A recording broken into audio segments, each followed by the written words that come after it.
സൂറത്തുൽ കഹ്ഫ് ഗുഹയിൽ അഭയം തേടിയ ഒരു കൂട്ടം വിശ്വാസികളെക്കുറിച്ച് ഈ സൂറത്തിൽ വിവരിക്കുന്നുണ്ട്. അതുകൊണ്ടാണ് ഗുഹ എന്നർത്ഥം വരുന്ന കഹ്ഫ് എന്ന് ഈ സൂറത്തിന് പറയാൻ കാരണം എന്ന് പറയപ്പെടുന്നു. വിശ്വാസികളായ 7 യുവാക്കൾ നന്മയുടെ മാർഗത്തിൽ ഉറച്ചു നിന്ന കാരണം സ്വന്തം നാടും വീടും ഉപേക്ഷിച്ച് വല്ല ഗുഹയും കിട്ടിയിരുന്നെങ്കിൽ അതിൽ അഭയം തേടാമായിരുന്നു എന്ന് വിചാരിച്ചുകൊണ്ട് പർവ്വതം ലക്ഷ്യമാക്കി നടന്നു നീങ്ങി.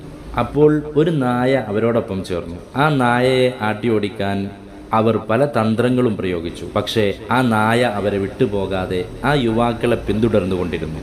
അവസാനം അവർക്ക് ഒളിച്ചിരിക്കാൻ പാകത്തിന് ഒരു ഗുഹ അവർ കണ്ടെത്തി. അതിൽ അവർ അഭയം തേടി. അവർ അഭയം തേടിയ ഗുഹാമുഖത്ത് അവരോടൊപ്പം അവരെ പിന്തുടർന്ന നായയും ഇരിപ്പുറപ്പിച്ചു. വല്ലാതെ ക്ഷീണിതരായ 7 യുവാക്കൾ ആ ഗുഹയിൽ സുഖനിദ്രയിലാണ്. വിശുദ്ധ ഖുർആൻ പറയുന്നു, ഇത് അവൽ ഫിത്യതു ഇലൽ കഹ്ഫ്. ആ യുവാക്കൾ ഗുഹയിൽ അഭയം പ്രാപിച്ച സന്ദർഭം. ഫഖാലു, അവർ പറഞ്ഞു, റബ്ബനാ ആതിനാ മിൻ ലദുൻക റഹ്മതൻ വഹയ്യി് ലനാ മിൻ അംരിനാ റശദാ. ഞങ്ങളുടെ നാഥ, നിന്റെ പക്കൽ നിന്നുള്ള കാരുണ്യം ഞങ്ങൾക്ക് നീ നൽകുകയും ഞങ്ങളുടെ കാര്യം ശരിയായ നിലയിൽ നിർവഹിക്കുവാൻ നീ സൗകര്യം നൽകുകയും ചെയ്യണമേ. വതഹ്സബുഹും ഐഖാലം വഹും റുഖൂദ്. അവരെ നീ കണ്ടിരുന്നെങ്കിൽ അവർ ഉണർന്നു കിടക്കുന്നവരാണെന്ന് താങ്കൾക്ക് തോന്നും, അവരാകട്ടെ ഉറങ്ങുന്നവരുമാണ്. വനുഖല്ലിബുഹും ദാത്തൽ യമീനി വദാത്തശ് ശിമാൽ. നാം അവരെ വലത്തോട്ടും ഇടത്തോട്ടും മറിച്ചിട്ടുകൊണ്ടുമിരിക്കുന്നു. വകൽബുഹും ബാസിത്തുൻ ദിറാഇഹി ബിൽ വസീദ്. അവരുടെ നായ 2 കൈകളും നീട്ടിവെച്ച് ഗുഹാമുഖത്ത് ഇരിക്കുകയാണ്. ലവിത്വലഅത അലൈഹിം ലവല്ലൈത മിൻഹും ഫിറാറൻ വലമുലിഅത് മിൻഹും റുബാ. താങ്കളെങ്ങാനും അവരെ ഒന്ന് എത്തി നോക്കിയിരുന്നുവെങ്കിൽ അവരിൽ നിന്ന് പിന്തിരിഞ്ഞു ഓടുകയും അവരെ ഓർത്ത് ഭീതി പൂണ്ടവരായി തീരുകയും ചെയ്തേനെ.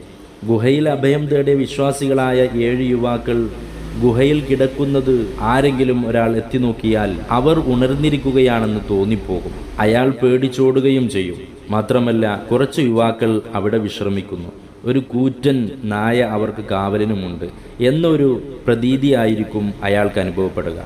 അവരുടെ കണ്ണുകളെ അള്ളാഹു അടച്ചിട്ടുണ്ടെങ്കിലും ഉറങ്ങിക്കിടക്കുന്നവരിൽ ഉണ്ടാകാറുള്ള മറ്റു യാതൊരു മാറ്റവും അവരിൽ കാണപ്പെടുമായിരുന്നില്ല. ഇടയ്ക്കിടെ അവർ ചെരിഞ്ഞും മറിഞ്ഞും കിടക്കുകയും ചെയ്തിരുന്നു. ക്രിസ്താബ്ദം 147 ഈ സംഭവം നടക്കുന്നത്. 300 വർഷങ്ങൾക്ക് ശേഷം ക്രിസ്താബ്ദം 447 പെട്ടെന്ന് അവർ ഉറക്കിൽ നിന്നും ഉണർന്നു.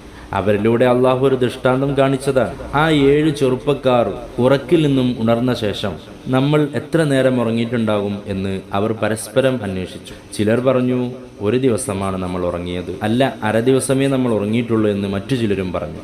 കൂടുതൽ അറിയുക അള്ളാഹുവിന് മാത്രമാണ് എന്നും പറഞ്ഞുകൊണ്ട് അവർ മൗനം ദീക്ഷിച്ചു. പിന്നീട് ഭക്ഷണം വാങ്ങാനായി അവർ ഒരാളെ അങ്ങാടിയിലേക്ക് അയച്ചു. അവരുടെ കയ്യിലുള്ളത് 300 വർഷങ്ങൾക്ക് മുമ്പുള്ള നാണയമാണല്ലോ. 300 വർഷം ഗുഹയിൽ ഉറങ്ങിയ കാര്യം അവർക്ക് അറിയുകയുമില്ല.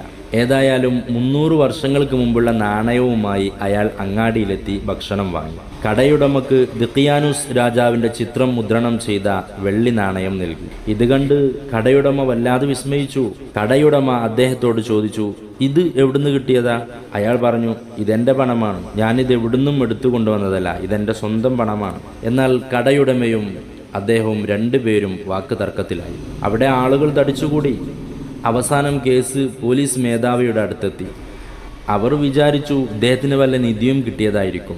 പോലീസ് മേധാവി നിധി കിട്ടിയ സ്ഥലം ആവശ്യപ്പെട്ടു. അപ്പോൾ നാണയവുമായി ഭക്ഷണം വാങ്ങാൻ വന്ന ചെറുപ്പക്കാരൻ പറഞ്ഞു, നിധിയോ? എന്ത് നിധി? ഇത് എൻ്റെ സ്വന്തം കാശാണ്, നിധിയെപ്പറ്റി എനിക്കൊന്നും അറിയില്ല. അപ്പോൾ പോലീസ് പറഞ്ഞു, സഹോദര, ഇത് നൂറ്റാണ്ടുകൾ പഴക്കമുള്ള നാണയമാണ്. നിങ്ങളാണെങ്കിൽ ഒരു യുവാവുമാണ്. ഞങ്ങളുടെ ഉപ്പാപ്പമാർ പോലും ഈ നാണയം കണ്ടിട്ടുണ്ടാവുകയില്ല. ഇതിലെന്തോ ഒരു രഹസ്യമുണ്ട്. ഈ നാണയത്തിൽ മുദ്രണം ചെയ്ത രാജാവ് മരിച്ചിട്ട് ഒരുപാട് വർഷങ്ങളും കഴിഞ്ഞു. ഇത് കേട്ടപ്പോൾ ആ യുവാവ് അത്ഭുതപ്പെട്ട് നിന്നുപോയി. പിന്നീട് ആ യുവാവ് പറഞ്ഞു, ഇന്നലെയാണ് ഞാനും എൻ്റെ 6 കൂട്ടുകാരും പട്ടണം വിട്ട് ഒരു ഗുഹയിൽ അഭയം തേടിയത്. ഇത് കേട്ടവരൊക്കെ വല്ലാതെ അത്ഭുതപ്പെട്ടു. അവിടെ കൂടിയവരൊക്കെ ആ യുവാവിനെയും കൂട്ടി ഗുഹയിലേക്ക് നടന്നു. ആ ഗുഹയുടെ അടുത്തെത്തിയപ്പോൾ ദിഖിയാനുസ് രാജാവിൻ്റെ കാലത്തുള്ള ആളുകളാണ് ഇവരെന്ന് ആ ജനങ്ങൾക്ക് പൂർണ്ണമായും ബോധ്യമായി. അള്ളാഹുവിൻ്റെ ഈ ദൃഷ്ടാന്തങ്ങൾ കണ്ടപ്പോൾ മരണാനന്തര ജീവിതം സത്യമാണെന്ന് ജനങ്ങൾക്ക് ബോധ്യമായി. ആദർശ സംരക്ഷണാർത്ഥം നാടുവിടേണ്ടി വന്ന ഈ 7 യുവാക്കളെ അള്ളാഹു അനുഗ്രഹിച്ചു. ഗുഹയിൽ അഭയം തേടിയ 7 യുവാക്കളുടെയും അവരോടൊപ്പം കൂടിയ ഖിത്മീർ എന്ന പേരുള്ള നായയുടെയും കഥ പറയുന്ന സൂറത്തുൽ കഹ്ഫ് എല്ലാ വെള്ളിയാഴ്ചയും പാരായണം ചെയ്യൽ വളരെ പുണ്യമുള്ള കാര്യമാണ്. സൂറത്തുൽ കഹ്ഫിലെ ആദ്യത്തിൽ നിന്നും 10 ആയത്തുകൾ പഠിച്ചാൽ ദജ്ജാലിന്റെ ഷർറിൽ നിന്നും അവർ രക്ഷപ്പെടും എന്നൊക്കെ ഹദീസുകളിൽ കാണാം. ധാരാളം മഹത്വങ്ങൾ അടങ്ങിയ ഒരു സൂറത്താണ് സൂറത്തുൽ കഹ്ഫ്. സൂറത്തുൽ കഹ്ഫ് എല്ലാ വെള്ളിയാഴ്ചയും പാരായണം ചെയ്യാൻ ശ്രമിക്കുക. വിജയികളുടെ കൂട്ടത്തിൽ അള്ളാഹു നമ്മെ ഉൾപ്പെടുത്തട്ടെ. പഠിക്കാനും മനസ്സിലാക്കാനും അള്ളാഹു നമുക്ക് തൗഫീക്ക് നൽകട്ടെ.